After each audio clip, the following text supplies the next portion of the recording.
Halo teman-teman, di sini saya akan sharing gimana sih cara merunning PHP di HP gitu. Jadi banyak dari kita bingung ya.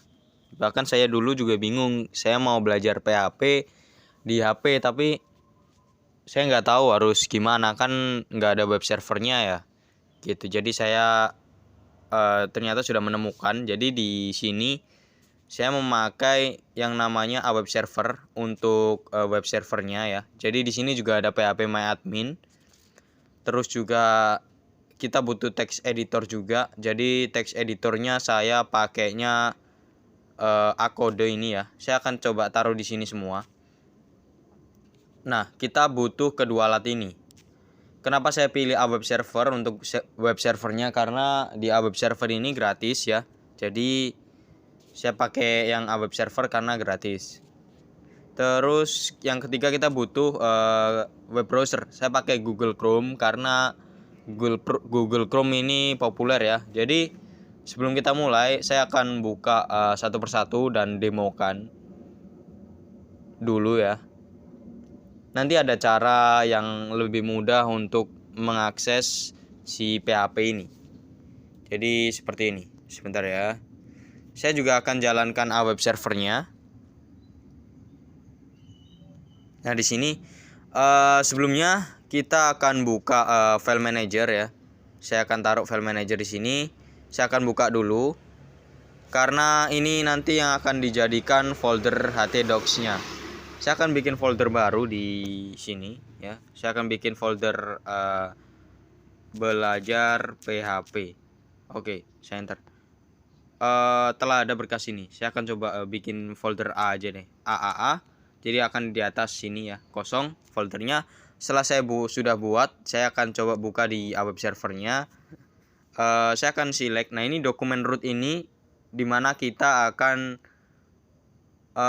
ini ibaratnya folder htdocs lah gitu. Jadi saya akan coba select ya. Ini app internal, ini htdocs internal dari aplikasinya. Kita nggak akan pakai ini, tapi kita pakai yang internal. Oke. Nah, nanti bakalan diarahkan ke file manager kita. Nah, ini folder yang kita buat ya, langsung ke detect sama web servernya.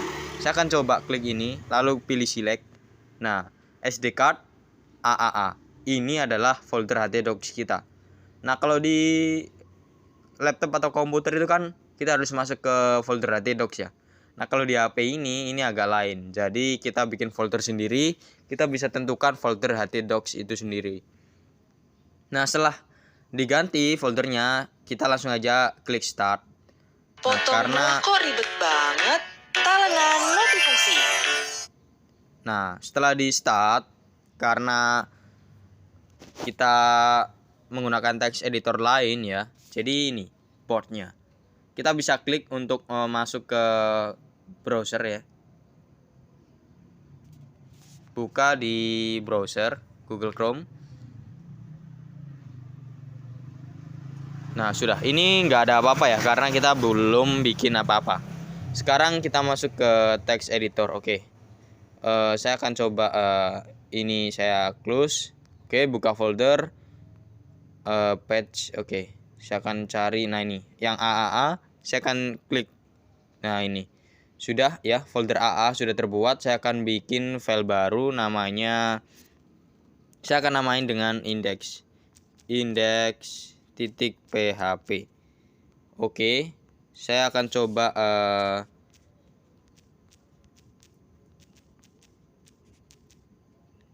tulis ringan ya, echo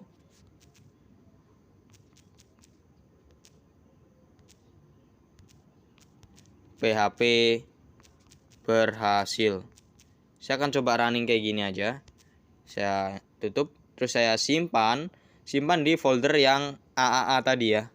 Nah, yang sudah kalian buat lah. Setelah itu coba refresh. Nah, ini ada index.php. Kalau kita refresh di sini, nah, PHP berhasil. Kenapa langsung running? Karena kita menuliskan index.php ya. Nah, di sini Android web servernya running di port 8080. Jadi seperti itu, teman-teman. Nah, kalau misalkan kita bikin file baru ya, misalkan latihan.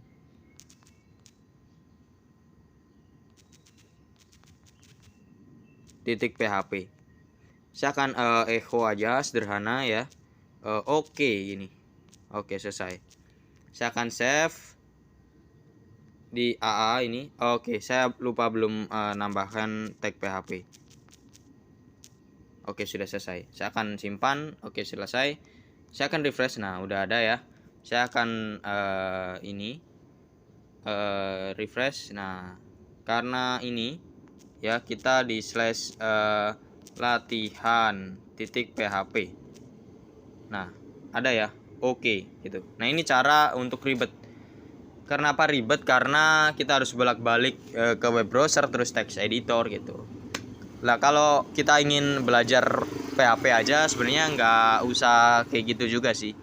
Untuk belajar PHP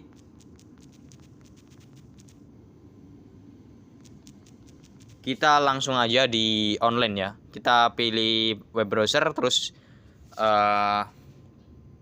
ini ketikan PHP text editor online. Nah, ada W3 School ini ya. Terus ada paiza.io. Biasanya saya pakai paiza.io. Nah, karena kita belajar PHP ya, nggak menampilkan kode yang rumit, jadi ya nggak perlu di situ juga sih. Nah, saya akan coba echo selamat gini, selamat sudah bisa menggunakan PHP. Oke. Titik koma. Nah, setelah itu kita run. Nanti bakal muncul di sini. Selamat sudah bisa menggunakan PHP versi teks. Nah, ya. Jadi seperti ini aja teman-teman. Ini cara mudahnya kita gunakan text editor online. Semoga tips ini bermanfaat. Nah, kalau ini sekedar tips. Nah, untuk kalau misalkan kalian mau belajar bahasa pemrograman lain, misalkan JavaScript. Nah, tulis saja JavaScript text editor online. Nah, ini apply code. Jadi beda-beda ya. Start creating ya, start learning. Nah, kayak gini nih. Jadi ini cara saya untuk mengakses. Ya, ini harus login dulu. Pokoknya kalau misalkan mau belajar bahasa pemrograman yang simple-simple ya, bisa pakai Programmis juga, programmis.com. Ini lebih simple lah. Kita langsung aja di sini. Output, oke. Welcome to Programmis. Ini untuk text editornya.